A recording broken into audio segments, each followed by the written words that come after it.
The unsurpassed, penetrating, and perfect truth is seldom met with, even in 100,000 myriad kalpas. Now we can see and hear it. We can remember and accept it. I vow to make the Buddha's truth one with myself. Homage to the Buddha, homage to the Dharma, homage to the Sangha.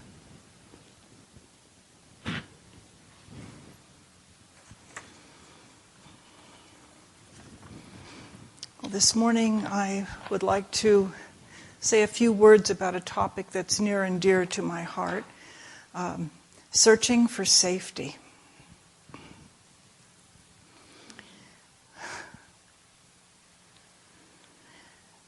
Safety is, I looked it up, either defined as freedom from harm or danger, or the condition of being protected from danger and from things that threaten us. If we were to just stop right here and go around the room and everyone were to name the first thing that came to their mind, can you imagine how long the list would be if each of us only said one thing that makes us feel unsafe, unprotected? And yet, it doesn't matter the details. That feeling that we aren't protected and that we aren't safe is something common to all of us. If we were lucky, we grew up in a home where we learned to feel safe. If that was the case, it didn't necessarily, again, matter about the details of our home. It didn't matter whether we had a home with many, many resources or few, whether we had one parent, two parents, no parents there. It's possible to find safety in any kind of those situations. I grew up with my grandmother, for instance, and with her I felt completely safe. I noticed not all that many years ago an interesting thing. I grew up in Santa Cruz. And if you're familiar with the drive from the Bay Area where I lived down to Santa Cruz where I grew up, if you're familiar with that drive, you go out of San Jose, you go up through the mountains, and then you come to the summit and you go down the other side. And when you go down the other side, I used to always get this feeling that was kind of like, do you know what I mean? Just relaxing into an easy chair. It took me years to figure out that what I was actually feeling was this sense that, if I could only go back and live in this place, everything would be safe again. Everything would be completely safe. Many of us didn't have the good fortune to grow up in those circumstances. People grew up for all kinds of reasons not feeling safe. It could be from threats actually within the home, outside the home. It doesn't matter. There can be all kinds of things that create for us the feeling that there actually is no real safe place that we can withdraw to. Some of us grow up feeling not safe for no apparent reason at all. And although my home, my grandmother, all of that was a place of complete safety for me, for some reason, from an early age, as soon as I could sort of move independently, if a stranger came into the house, I went under the bed. If they stayed for an hour, I stayed for an hour. If they stayed for the weekend, I stayed for the weekend. And so it was kind of embarrassing, I think when I was probably close to 5, that a lot of effort was spent to kind of haul me out from under the bed and sit me down next to the very person who was visiting to show me that there was nothing wrong. And of course, that was not particularly successful either.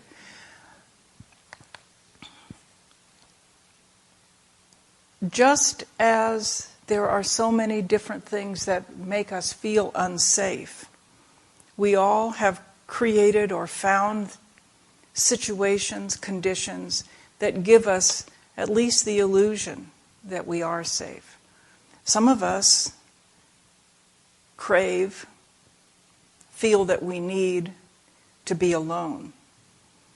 Others only feel safe when they're surrounded by close friends, loved ones, and so forth. Some of us, feel safe under the bed. Other people, you look, I was out hiking with someone once and showing them the redwoods, Muir Woods, and the first thing that we wanted to find out was where's the path to the top, because the redwood forest, that beautiful forest, was threatening. It felt closed in, unsafe. How many of us look for safety in our routines? We don't call it safety. We call it the things that make us comfortable. Our famous comfort zone, which I'll talk more about later.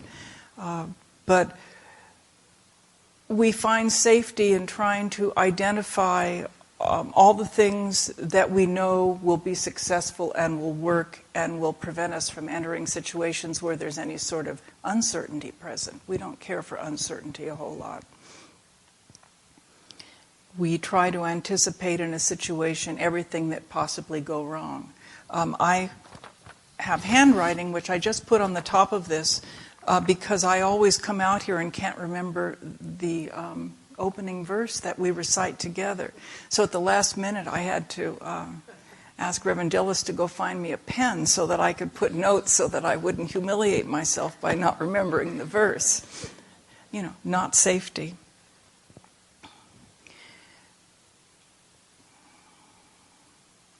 The most interesting question in all of this is to try to look for what or who it is that isn't safe. And of course, it's me. I spent some time when I was preparing for this talk looking through commentary on the Scripture of Great Wisdom. Where, as you know, if you remember the early parts of that scripture, where it talks about the 5 skandhas, which is what we are composed of, and most of them, one of the skandhas is defined as being that which decides whether something is pleasant, unpleasant, or neutral. Well, think about me that you're protecting, and how important is that? But yet, if we're made of 5 things, that's one of them. Everything else in there is equally, I don't want to say narrowly defined, but, I'm big, Me is this large thing, it seems, which, if I think about it, can't be defined at all, except I'm certain, if I think along those lines, I can be certain that something can really harm me.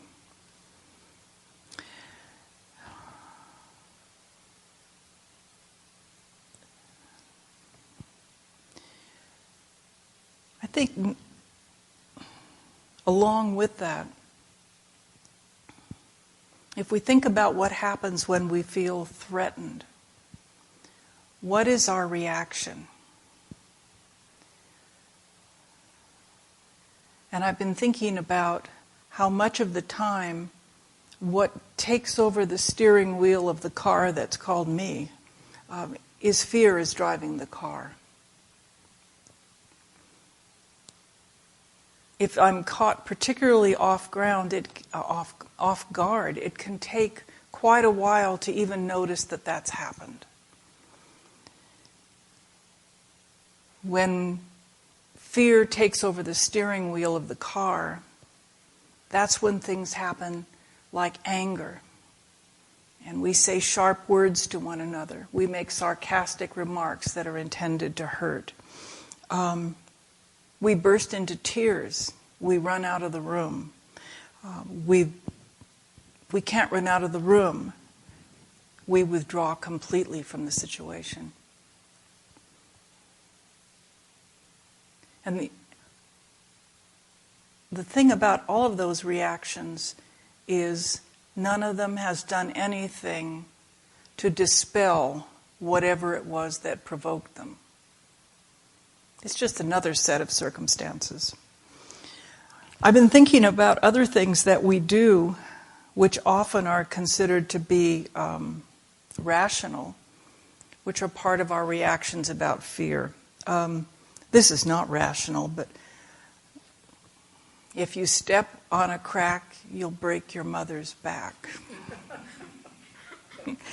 What is the thing about, I don't remember the circumstances, but if you do something with salt, you're supposed to throw it over your left shoulder. And I don't quite remember what that is supposed to do, but I know many people throw the salt even if they can't remember why they're throwing it. You remember the thing about horseshoes over the barn door? And it always went this way? Because what happens if you do it this way? All the luck falls out. So it has to go that way. Rabbit's feet, lucky talismans. Being raised by my grandmother, I learned a lot of those. If you swallow a hair when you're eating your food, it will turn into a worm in your stomach.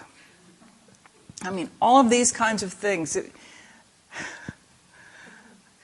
And they came from somewhere, and they stuck around for some reason or other.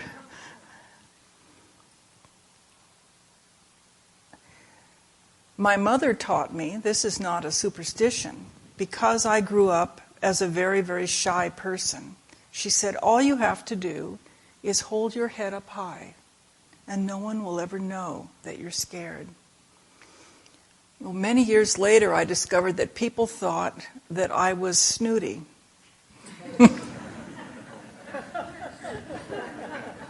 Because I'd walk into a room holding my head up high, not speaking, because that would have been too scary. And of course, everyone thought,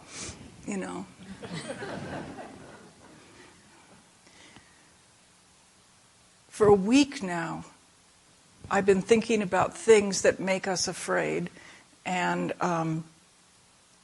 things that we do that try to make us feel safe. How many of you make lists? Yeah, you try to think of everything. And of course, there's always the one thing you never thought of.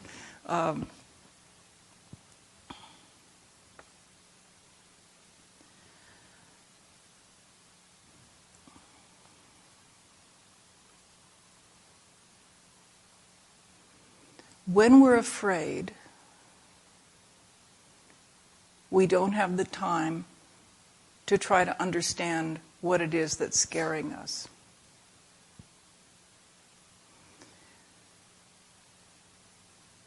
And in this search for protection, we build fortresses. We put 5 locks on the front door. And what is a fortress if you're inside and all the doors are locked? It's just another name for a prison. So all of the practical ways that we have of searching for safety in this life may have limited practical use. But if we're talking about who are we really, and what do we mean by safety really, I think we have to look in another direction. I found a teaching, I stumbled into this, and for the life of me, I can't remember where I ran into it, but it intrigued me, so I started exploring it, and it was called The 5 Great Fears of Buddhism. I've tried to find, if I look at resources, where you read about such things, I can find references to it. Now, I didn't take the time to go to the library and become a true researcher, but I have no idea what the real source of this is. But there seem to be a lot of people who make reference to it, and one of them actually came up in the commentary I was reading on the Scripture of Great Wisdom. So I think that they're useful. Whether or not they may be something that the Buddha ever actually said, I don't know. But they have great use when we're talking about fear and safety. And I'll talk about them one at a time. Guess what the first one is, of course. It's the big E, the big D. We're afraid of dying. We're afraid of it for so many reasons. I mean, the first obvious one is it's one thing for sure that nobody can prepare us for. Really, they can't. We can be prepared for dying well or peacefully or things like that. But once death happens, what's on the other side of that is completely unknown. And for Buddhists,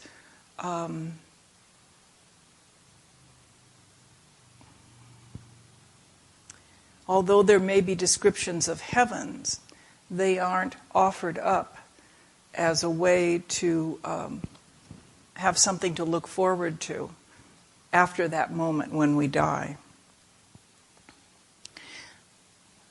You know, is it heaven? Is it hell? Is it nothing? This was one of my biggest fears for most of my life, well into my adulthood. And I don't know where it came from, but somewhere when I was a child, I remember being aware that this thing called dying was going to happen to me. And where I lived in my grandmother's house, I was born right at the end of World War II. And so the house had been equipped for blackouts, like every house in this country was. Well, my grandmother was a frugal person, and just because the war was over didn't mean that you throw away the blackout shades. So, when I was put to bed and the shades came down, let me tell you, it was dark in there. There was nothing. And I thought that when I died, it was going to be just like that forever, for eternity. For eternity, it would be just complete black nothing. And I would break out into a cold sweat and just, I learned to train myself not to think about that. But 35 years old, I could still bring that on if I thought about it too long, and it didn't even take blackout shades to create the illusion.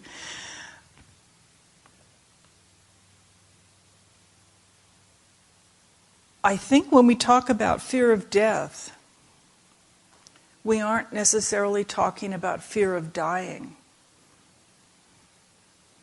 Dying might be unpleasant, but we have experience with things that are unpleasant. So you can imagine just variations on that.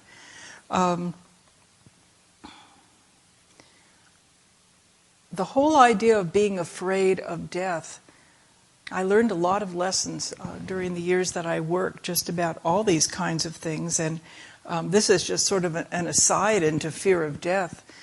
I was working in a state government office for all of my working life, and it was one where the public came in. And as you may remember, in the late 80s, early 90s, there was a surge of behavior where people were going into public places with guns and just randomly shooting. And in the agency I worked for, that had happened in 2 offices in another part of the state. So a big discussion came up. People didn't feel safe in the workplace. And I had a staff meeting with, there were 30, 35 people there, because the issue was, do we want to erect bulletproof glass between us and the public that we serve? And we went around the room, and the kind of ground rule was that you say what you think, and nobody's going to turn around and say, God, you're stupid, and there were people in there that really believed that somehow if we put the bulletproof glass up, they would be safe. And I didn't want to say what's going to happen when you open the door to go home and walk outside, But these are serious, rational, thinking people who'd never been threatened in the office in their life, but were willing to erect that kind of barrier. to build their fortress. Now, associated with fear of death is fear of illness. That's the second great fear. Illness is an interesting thing because we fear it for so many reasons. One is that there can be a sense, since we take refuge in our body and that it allows us to be competent and do things, that we're going to lose control somehow. We can be afraid of pain, but these days that's not the fear that it used to be because thankfully the medicine of palliative medicine has come so far that fear of excruciating pain is not the pain it probably was for our parents and grandparents when there was no relief. When our health goes bad, we fear loss of our independence because I am one who can be in charge of my life. I can do things. I can know things. And when illness hits, who knows what is gradually going to come out of that.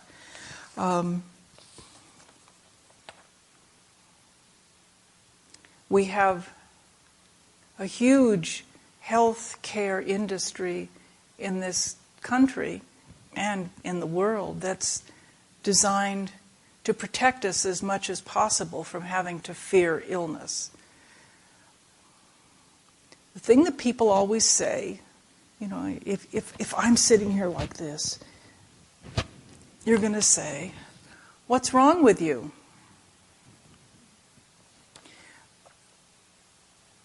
Illness isn't wrong. Illness simply is. Illness is what we do. And again, if we go around the room, the variations that we could describe of what can go wrong in a human body would be amazing. But there's nothing wrong, really. We're simply experiencing what's part of the package that comes with being a being. Now, here's one that many of us, the third great fear, is worded a number of different ways. One said, fear of weird mental states. I thought, what is that? And I went on and looked at another version. Fear of dementia. In one of the commentaries I read on this one, someone said, you can't go to a party these days without hearing someone talk about caring for aging parents who are encountering dementia. I mean, how many of us have been through that? I certainly have. And if you talk about tying together fear of death, fear of illness, fear of dying, my grandmother died a very peaceful death. But my mother and stepfather, whom I lived with later when I was a teenager, and also my real father, I saw all three of them die. And all of them went through a stage of dementia in the dying process. And if I hadn't already kind of gotten around the corner from fear of dying, that would have scared me because it's hard. They had very difficult deaths. Not because of anything else, but because they no longer could rely on a sound mind. My real father, the last day he was in the hospital, I went in and he said, now mind you, he came from a Jewish family. I walked in and he said, "Did you see that nurse?" I mean, he'd been fine up until that. "Did you see that nurse?" And I said, "Yes." He said, "Do you think she was Jewish?" I said, "No, why?" He said, "Well, if she isn't Jewish, do you think she's a spy?" I thought, woo, And he wasn't upset or anything, but it was just a very serious question. And when I saw that, my stepfather was dean of a law school, taught law up until gave his last class about 2 weeks before he sort of fell ill. And he went through a long period in the hospital. And I would ask people, I said, where did he go? You know, this person that I'd known as this kind, caring, intelligent, humorous person named Jerry. Where did Jerry go? Because there was a stranger in the bed, and it was completely different than anything. That's what we're afraid of. We fear the fear of losing our mental faculties, the fear of dementia, is again, if me isn't in my arms and legs and, you know, my neck, well, me certainly resides in my mind. And if that goes, then I'm lost. I'm not safe. Now, I have an antidote to that one. My next door neighbor was this beautiful older woman. I'd known her, probably for 20 years by the time this happened. And they thought she was having those little TIAs. Well, it turned out to be the early stages of Alzheimer's. And my daughter and I went to visit her one time in the Alzheimer's unit. And she came, she was beaming. She grabbed us each by the hand. She showed us all around. She was chattering and explaining everything. Only it was in some other language, and it was no recognizable one. It was some language that was only in her head. She was ecstatic. What's to be afraid of? She was happy as a lark. As a matter of fact, she was happier than she'd been the last few years that I knew her before this happened. You know, she was kind of a worried person. All of her worries had simply dropped away, and somehow here she was living in this wonderful place, which she was showing off. But we fear losing control of our mind. We fear loss of livelihood, and I don't think that would be fair to restrict that to losing your job. We fear not having enough of whatever we think enough is. And as we know, the scale of what enough of is vast, because it seems to be that the more you have, the more that it isn't enough. The other aspect of fear of livelihood is, again, this identification with I am one who, I'm the bursar here. I'm the one who can manage the money. I'm not. But we all identify with what our competences are. And when we lose our competencies, whatever they may be, that can appear the arising of weakness, defenselessness, because we're no longer competent. Now, unless you've already read these 5 fears somewhere, in a million years, you would never guess the 5th one. Fear of public speaking.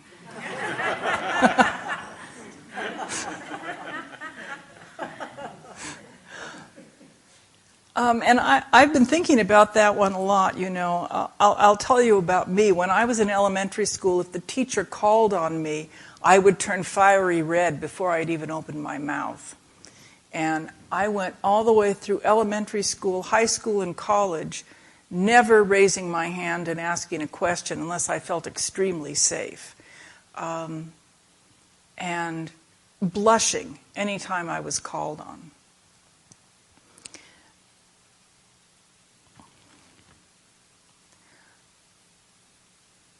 I wrote a Q word down here to myself, and I don't have a clue what it means. Rudolph, I remember. When I was 5 years old, I learned how to sing Rudolph the Red-Nosed Reindeer in kindergarten. And at Christmas, when the family was gathered together, and this means the family other than my grandmother and grandfather, they made me sing it. And even doing that in front of people who I knew were my aunts and uncles, I cried. terrified. It got so bad that when I was in college, I decided that I was going to cure this and take a course in public speaking. Only 9 other people were in the class. So there wasn't a lot of place to hide. And I made my way through all the way up until the final. And the final, you had to deliver a 20-minute talk on the topic of your choice. And so I picked a topic like I usually did. At that time, I used the Reader's Guide to Periodical Knowledge, and I just looked for a subject where there was a lot of resources. And I ended up talking about Gandhi, who I knew nothing about before I picked that topic. 20 minutes. And you know, at the very end, Gandhi did not live happily ever after. I was so scared that when I got to the end of the talk, I forgot the ending. You know, I never gave what happened to him in the end. So I managed to get my first job still not having dealt with that. And actually it was being in the workplace.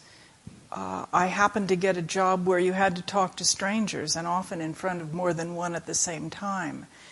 And, you know, it passes. I also was getting older, I suspect. But fear of public speaking, when I'm sitting here, I'm completely vulnerable to the thing that we all dread deeply, and that is humiliation and embarrassment. I don't know what you're thinking. You could be wishing I'm getting done. You know, you could say, I wish she would stop saying, after every, you know. You can think, You could, when you are speaking in front of people, you are completely exposed. Or at least it feels that way. So I think that perhaps fear of public speaking is one way of talking about our deep fear of being criticized and evaluated and corrected and all of those things. That goes really deep. You know, how many cultures is humiliation one of the worst things that you can do to someone? You know? So now, having talked for however long I've talked about all of these things that we do to try to create the sense of being protected from danger and risk, I would say it's abundantly clear that we're looking in the wrong direction. Yesterday this song came into my mind, I think it was from the 80s, Looking for Love in All the Wrong Places. Yes. Something real to fill those little empty spaces. You know, it's...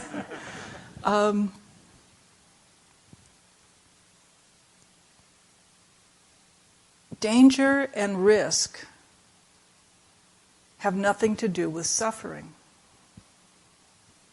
And death, illness, dementia, poverty, and public speaking don't have to be suffering, but the fear of them is.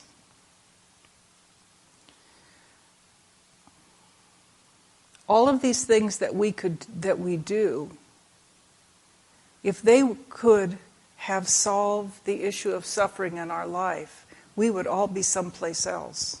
We wouldn't be here, that's for sure. Because if we could figure it out, we would have.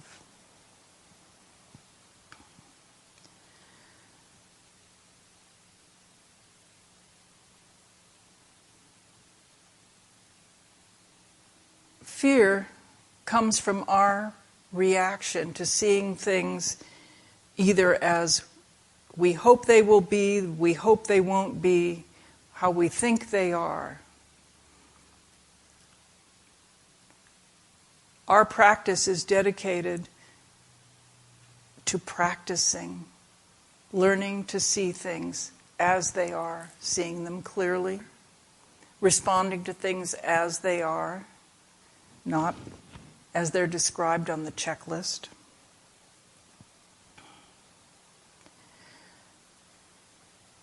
True safety has nothing to do with safety from things that frighten us.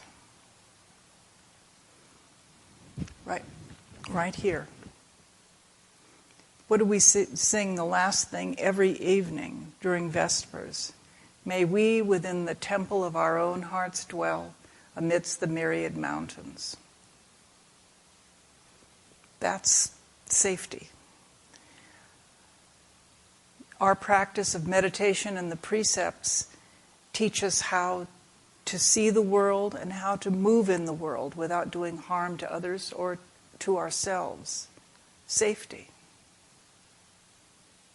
True safety. It may be scary, but you can be scared and safe at the same time. Scared is just a feeling.